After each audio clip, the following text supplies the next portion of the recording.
Hello guys and welcome to WS cube tech. माई सेल्फ भागीरथ गिरी। और इस वीडियो में हम लोग बात करने वाले हैं कि टाइपस्क्रिप्ट क्या है। तो गाइस इस वीडियो से हम लोग शुरुआत कर रहे हैं हमारे एक नई सीरीज की, जिसमें हम लोग डिस्कस करने वाले हैं कि टाइपस्क्रिप्ट एक्चुअली क्या है और कैसे यूज करना है। और टाइपस्क्रिप्ट के जो अलग अलग फीचर्स हैं उन पर मैं डेडिकेटेड एक एक वीडियो बनाने वाला हूँ।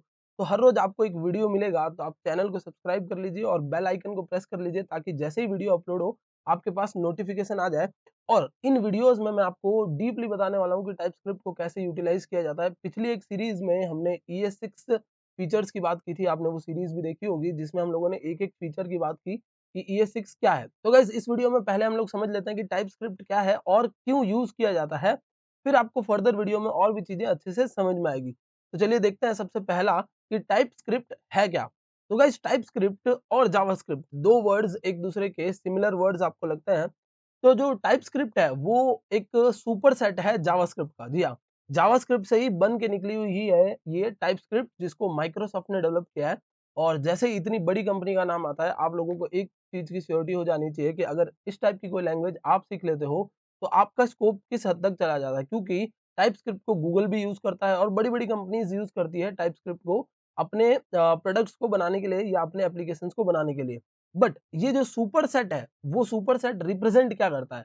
तो गाइस पिछले एक सीरीज में हमने ES6 फीचर्स की बात की, और उसी तरीके से जावास्क्रिप्ट के ES5 फीचर्स भी हैं, जिन पे जावास्क्रिप्ट की कंप्लीट सीरीज ऑलरेडी अवेलेबल है। तो उन फीचर्स को मिलाते हुए टाइपस्क्रिप्ट को बनाया गया है, यानी एक आपकी जावास्क्रिप्ट का बेसिक ES5 फीचर, फिर ES6 फीचर, और फिर ऊपर जो है वो आपकी टाइपस्क्रिप्ट आ जाती है। तो टाइपस्क्रिप्ट इन सभी चीजों को लिए हुए है, क्योंकि टाइपस्क्रिप्ट क्या है, खुद एक टाइप की जावास्क्रिप्ट का कोड ही है, बट उसको थोड़ा-सा मॉडिफाई किया गया है। लेकिन जब भी टाइपस्क्रिप्ट को आप कंपाइल करके रन करते हो, तो टाइपस्क्रिप्ट किसमें कंपाइल हो जाती है? प्लेन जावास्क्रिप्ट में कंपाइल हो जाती है, और आपका ब्राउज़र उसको समझ पाता है। अब देखिए और क्या चीज़ है, तो जो टाइपस्क्रिप्ट है हमारी, वो प्योर ऑब्जेक्ट ओरिएंटेड एक स्क्रिप्टिंग लैंग्वेज है। और स्क्रिप्टिंग लैंग्वेज में हम लोगों को क्या-क्या फीचर्स मिल रहे हैं यहाँ पर? तो हम लोगों को क्लासेस, इंटरफ़ेस, स्टैटिक टाइपिंग, ऐसे फीचर्स मिलते हैं जो हम लोग C++ में, सी में, सी शार्प में या जावा में यूज़ करते हैं। तो गाइस क्लास इंटरफेसेस, ये सारी चीज़ें तो हम लोग ES6 में भी यूज़ कर सकते थे, जावास्क्रिप्ट में भी। जो नया वर्ड यहाँ पर आपको देखने मिलेगा वो है स्टैटिकली टाइप्ड। स्टैटिकली टाइप्ड का मतलब क्या है? तो जब भी गाइस आप जावास्क्रिप्ट में कोई वेरिएबल बनाते हो, तब आप लोग कोई टाइप डिक्लेयर नहीं करते हो, मतलब कोई भी डेटा टाइप डिक्लेयर नहीं करते हो। यहाँ टाइपस्क्रिप्ट में जो टाइप है वो रिप्रेजेंट किसको कर रहा है? डेटा टाइप को रिप्रेजेंट कर रहा है। तो आप कोई भी टाइप वहाँ पर डिस्क्राइब नहीं करते हो, आप सीधा एक वेरिएबल बना देते हो, और उस वेरिएबल में रन टाइम पर आप वैल्यूज असाइन करवाते जाते हो, और वो जो वैल्यूज असाइन हो रही है वो आपको नहीं पता होता है। कभी वो एक बुलियन वैल्यू हो सकती है, कभी न्यूमेरिकल वैल्यू हो सकती है, कभी वो स्ट्रिंग भी हो सकती है। बट जो हमारी टाइपस्क्रिप्ट है वो हम लोगों को फोर्स करती है कि आपको, अगर आपने एक वेरिएबल बनाया है और वो नंबर टाइप का है, तो उसमें थ्रू आउट द कैलकुलेशन सिर्फ और सिर्फ नंबर ही जाना चाहिए। तो जैसे-जैसे आप कोड लिख रहे होते हो, तो आपका जो कंपाइलर है या आपकी जो आईडी है, जैसे मैं बात करूँ VS कोड की, तो VS कोड उसको चेक करते हुए रहता है। हम लोग आगे और बात करेंगे इसके बारे में, और मैं आपको एक एग्जांपल भी बताऊँगा, तो वीडियो को आप लास्ट तक देखते रहिए, ताकि उस एग्जांपल के थ्रू आपको अच्छे से समझ में आ जाए कि टाइपस्क्रिप्ट कैसे वर्क कर रही है। अब नेक्स्ट गाइस, ये जो चीज़ है वो तो मैंने आपको पहले बता ही दी कि टाइपस्क्रिप्ट जावास्क्रिप्ट के और ES6 के फीचर से मिलके बनी हुई है, इसीलिए वो क्या है, एक सुपर सेट है। अब जो टाइपस्क्रिप्ट होती है, उस टाइपस्क्रिप्ट का जो कोड होता है वो लिखा जाता है टाइपस्क्रिप्ट की फाइल में, यानी .ps एक्सटेंशन में। जैसे जावास्क्रिप्ट में आप लोग क्या करते थे, .js लगाते थे, उसी तरीके से। But at the end compile होने के बाद वो क्या बनने वाली है, एक जावास्क्रिप्ट की फाइल ही बनने वाली है, जावास्क्रिप्ट का कोड ही बनने वाला है। चलिए नेक्स्ट बात कर लेते हैं हम लोग कि जावास्क्रिप्ट जब ऑलरेडी था, तो फिर टाइपस्क्रिप्ट की क्यों ज़रूरत पड़ी, और टाइपस्क्रिप्ट को क्यों यूज़ करेंगे हम लोग? क्यों मुझे यूज़ करना चाहिए, या क्यों आपको यूज़ करना चाहिए? क्यों आप टाइपस्क्रिप्ट को पढ़ें? तो गाइस सबसे पहला जो रीज़न है कि ECMAScript के जितने भी नए फीचर्स आते हैं, ES6, ES5, ES7, सारे के सारे टाइपस्क्रिप्ट में सपोर्टेड है, बिकॉज़ एट द एंड ये खुद जावास्क्रिप्ट ही है। और उसके बाद सबसे इम्पोर्टेंट जो फीचर जो टाइपस्क्रिप्ट का है, वो है स्टैटिक टाइपिंग। ये फीचर की वजह से टाइपस्क्रिप्ट को बहुत ज़्यादा यूज़ किया जाता है। स्टैटिक टाइपिंग और डायनामिक टाइपिंग, गाइस 2 तरीके के वर्ड्स हैं। मैं थोड़ा-सा आपको इनके बारे में बता देता हूँ। देखिए स्टैटिक टाइपिंग तब होती है, यानी जब आप डेटा टाइप मेंशन करते हो कोड लिखते टाइम, तो वो क्या हो गया, एक स्टैटिक टाइप हो गया। आपने बता दिया कि ये वेरिएबल हमेशा नंबर टाइप का होगा, जैसे आपने C++ में भी कर रखा होगा। बट कभी भी PHP में, जावास्क्रिप्ट में ये चीज़ें हम लोग नहीं करते हैं। हम सीधा एक वेरिएबल बनाते हैं और उस वेरिएबल को सिंपली यूज़ करना शुरू कर देते हैं। व्हेयरएज़ यहाँ पर स्टैटिक टाइपिंग होती है, यानी वेरिएबल डिक्लेयर करते टाइम आप लोगों को बताना पड़ता है। अब ये भी ऑप्शनल है, आप नहीं भी बताना चाहो तो भी चलेगा, बट मोस्टली केसेस में हम लोग अगर वेरिएबल डिक्लेयर करते टाइम बता देते हैं कि इस वेरिएबल में किस टाइप की वैल्यू आएगी, तो वो एक सेफ साइड पे चला जाता है और रन टाइम एरर्स आने के चांसेस 90% कम हो जाते हैं। यानी आपका कोड जब एग्जीक्यूट हो रहा है, it is called run time, और उस टाइम पर जो एरर आ रहे हैं उसके चांसेस बहुत कम हो जाते हैं।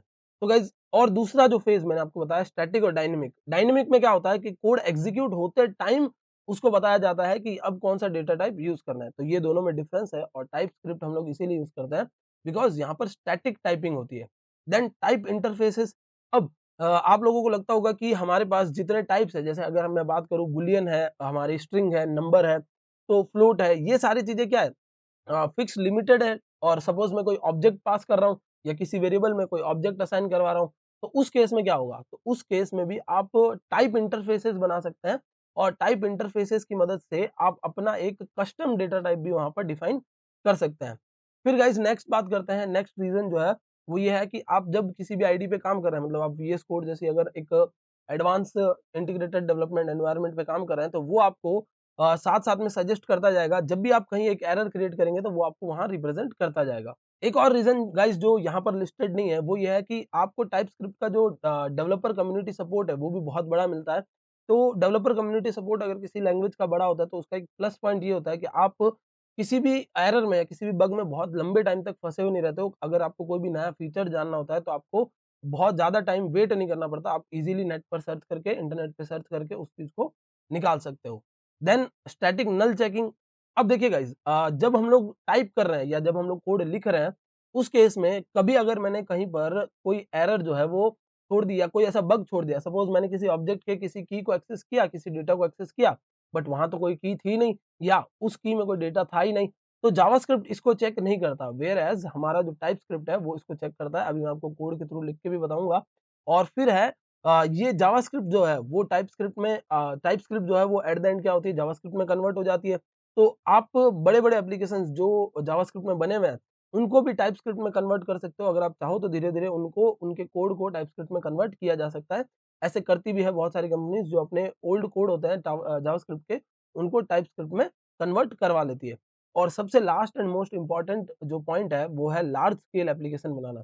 तो गाइस आज के टाइम मार्केट में लार्ज स्केल एप्लीकेशन की बहुत ज़्यादा नीड होती है। यानी आप हर बार एक छोटा-सा कैलकुलेटर का प्रोग्राम नहीं बनाओगे, आप हर बार एक छोटा-सा एनिमेशन नहीं बनाओगे जेएस के थ्रू, अब आप जेएस के थ्रू पूरी वेबसाइट बनाओगे। React JS, angular, Vue JS, ये सब क्या कर रही है? ये एक वेबसाइट बना रही है, कंप्लीट वेबसाइट बना रही है, फ्रंट एंड डेवलपमेंट के लिए काम आ रहा है, और उनमें टाइप स्क्रिप्ट को यूज़ किया जा रहा है। एंगुलर टाइप स्क्रिप्ट को ही यूज़ करते हुए काम करता है। तो लार्ज स्केल एप्लीकेशन जब भी बनाना है, तो हम लोगों को टाइप स्क्रिप्ट की मदद भी लेनी पड़ती है। तो गाइस ये तो हो गया कांसेप्ट कि जो हमारी टाइप स्क्रिप्ट है वो क्या है और क्यों हमें उसे यूज़ करना चाहिए। चलिए, अब मैं इसको आपको एक कोड के थ्रू इम्प्लीमेंट करके दिखाता हूँ। तो यहाँ पर मैंने एक डेमो.जेएस फाइल बनाई है और डेमो.टीएस फाइल बनाई है। पहले मैं एक वेरिएबल ले लेता हूँ a, और उस वेरिएबल में मैं क्या करता हूँ, इधर आकर वैल्यू असाइन करता हूँ a is equals to suppose ये WS क्यूब टैग हो गया, ओके। देन मैं a में असाइन कर देता हूँ इधर एक नंबर, और देन मैं a में असाइन कर देता हूँ। देन मैंने a में असाइन कर दिया एक फॉल्स यानी बुलियन वैल्यू। अब देखिए क्या होगा कि यहाँ पर आपने तीनों टाइप का डेटा स्टोर कर दिया, कोई मना नहीं है, और आप चौथे टाइप में यहाँ पर कोई ऑब्जेक्ट डालना चाहते हो तो भी उसके अंदर आपको अलाउ करेगा। सपोज आपने नेम लिया और नेम में आप यहाँ पर ये डालते हो WS क्यूब टैग, तो ये भी आपको मना नहीं करेगा, यहाँ पर डिसअलाउ नहीं करेगा। अगर आप इसको एग्जीक्यूट करोगे ब्राउजर पे तो ये एग्जीक्यूट हो जाएगा। बट अगर मैं यही काम टाइप स्क्रिप्ट में कर रहा हूँ, तो मुझे वेरिएबल डिक्लेयर करते टाइम ही बताना पड़ेगा कि ये वेरिएबल किस टाइप का है। तो सपोज मैंने इधर बता दिया नंबर टाइप का वेरिएबल है, ओके। तो अब इस वेरिएबल में कभी भी कोई भी ऐसा डेटा नहीं डाला जा सकता जो नंबर ना हो। तो चलिए मैं ये पूरा पूरा कॉपी करके इधर पेस्ट कर देता हूँ, और देखिए यहाँ पर एक बार देख लेते हैं ये क्या बता रहा है। ओके गाइस, तो ये यहाँ पर जो प्रॉब्लम दे रहा है, देखिए सबसे पहले तो एक आप यहाँ पर होवर करेंगे तो ये बताएगा can not redeclare block scope variable a. ये इसलिए बता रहा है क्योंकि आपने डेमो.जेएस में ये ऑलरेडी वेरिएबल लगा रखा था, और मैंने क्या किया, दोनों को सेम फाइल में रखा हुआ है। तो ये टाइप स्क्रिप्ट क्या कर रहा है, अपने पास वाली फाइल को जाकर रीड भी करता है साथ साथ में, ताकि इस टाइप की कोई एरर ना आ जाए। मे बी अगर आप सेम पेज पर दोनों फाइल्स को यूज करोगे तो ये एरर भी आ सकती है। तो उस हद तक की चेकिंग भी आपका टाइप स्क्रिप्ट कर रहा है। उसने पास वाली फाइल से भी चेक कर लिया कि ए नाम का वेरिएबल कोई ऑलरेडी बना हुआ है। अब जो सेकंड है वो हमने यहाँ पर बोला कि बी इज अ नंबर। तो बी इज अ नंबर, तो यहाँ स्ट्रिंग कैसे आ रहा है, यहाँ पर बुलियन वैल्यू कैसे आ रही है, और यहाँ पर ये एक ऑब्जेक्ट कैसे ला कर दे रहा है, तो ये भी यहाँ पर पॉसिबल नहीं है। चलिए अब इस कोड को मैं यहाँ पर कॉपी कमेंट कर लेता हूँ, इसको भी कमेंट कर लेता हूँ और फिर मैं एक वेरिएबल ले लेता हूँ और ये हो गया obj1। ओके, तो ये एक ऑब्जेक्ट हो गया और इस ऑब्जेक्ट में मैं कुछ डेटा लूंगा, तो obj1 और इसमें हम लोग सपोज डेटा में ले लेते हैं। तो मैंने इधर एक नेम ले लिया, तो यहाँ पर नेम ले लेता हूँ मैं WS क्यूब टैग। ओके, और देन मैंने क्या किया, सपोज यहाँ पर लोकेशन नाम का वेरिएबल ले लिया और लोकेशन नाम की की ले ली और मैंने यहाँ लिख दिया जोधपुर। ओके, तो ये हो गया मेरा दोनों। अब हम लोग चलते हैं इधर और इसी को क्या करते हैं, कंसोल लॉग करने की कोशिश करते हैं। तो कंसोल डॉट लॉग, और कंसोल लॉग में मैंने क्या किया, यहाँ पर सबसे पहले असाइन किया obj1 और obj1 का क्या लेना है, हमको नेम लेना है। और फिर इसी के साथ साथ मैं obj1 में से क्या लेना चाहता हूँ, तो obj1 में से मैं लेना चाहता हूँ हमारे लोकेशन को। ओके, तो ये अलाउ कर रहा है। बट अगर मैं obj1 में से कुछ और भी लेना चाहता हूँ जो कि एग्जिस्ट ही नहीं करता उधर, सपोज मैं एज लेना चाहता हूँ, तो ये आपको कोई भी एरर नहीं दिखा रहा है। वेरएज अगर मैं यही का यही कोड पूरा पूरा इधर लेके जाऊं हमारे टाइपस्क्रिप्ट वाले पेज पर और मैं इधर चेंज कर लेता हूं एक बार ताकि ये एरर ना दिखाए obj2। ओके, तो ये सेकेंड ऑब्जेक्ट बन गया। और अब देखिए, अब यहाँ पर ये दोनों कोड सेम लिखा हुआ है, बस हमने वेरिएबल ही तो चेंज किया है। यहाँ पर भी कोड में ऑब्जेक्ट बना हुआ है, ये कंसोल लॉग करवा रहा है, ये भी कंसोल लॉग कर रहा है। ओके, बट दोनों में आपको एक डिफरेंस दिखेगा। डिफरेंस इज कि ये यहाँ पर आपको एक एरर दिखा रहा है, बोल रहा है कि जो एज है वो डिफाइंड नहीं है, एज को आपने डिफाइन किया ही नहीं है ऑब्जेक्ट में, तो यहाँ पर यूज भी नहीं कर सकते। वेरएज ये आपको वो कोई एरर नहीं देता। तो जो हमने यहाँ पर बात की थी स्टैटिक नल चेकिंग की, अगर कोई नल रिटर्न कर रहा है, अनडिफाइंड रिटर्न कर रहा है, तब भी ये आपको एरर दिखाता है, वेरएज जावास्क्रिप्ट आपको एरर नहीं दिखाता। तो गाइज इस तरीके से कुछ आपको डिफरेंसेस भी पता चले होंगे कि जावास्क्रिप्ट और टाइपस्क्रिप्ट में क्या डिफरेंसेस है, जावास्क्रिप्ट और टाइपस्क्रिप्ट कैसे काम करता है। बट ये फैक्ट भी हमें याद रखना है कि एट द एंड ये कन्वर्ट होकर तो जावास्क्रिप्ट में ही जाने वाला है, लेकिन टाइपस्क्रिप्ट हमारे 90% बग्स को, 90% एरर्स को वहीं पर कोड लिखते लिखते ही रिजॉल्व कर देता है, वेरएज जावास्क्रिप्ट नहीं कर पाता। इसीलिए बड़ी-बड़ी कंपनीज जो है वो टाइपस्क्रिप्ट प्रेफर करती है। तो अब गाइस ये कांसेप्ट आपको अच्छे से समझ में आ गया होगा कि टाइपस्क्रिप्ट क्या है, क्यों यूज करना है और किस तरीके से वो काम आ रही है। That's it for this video. Thank you so much for watching.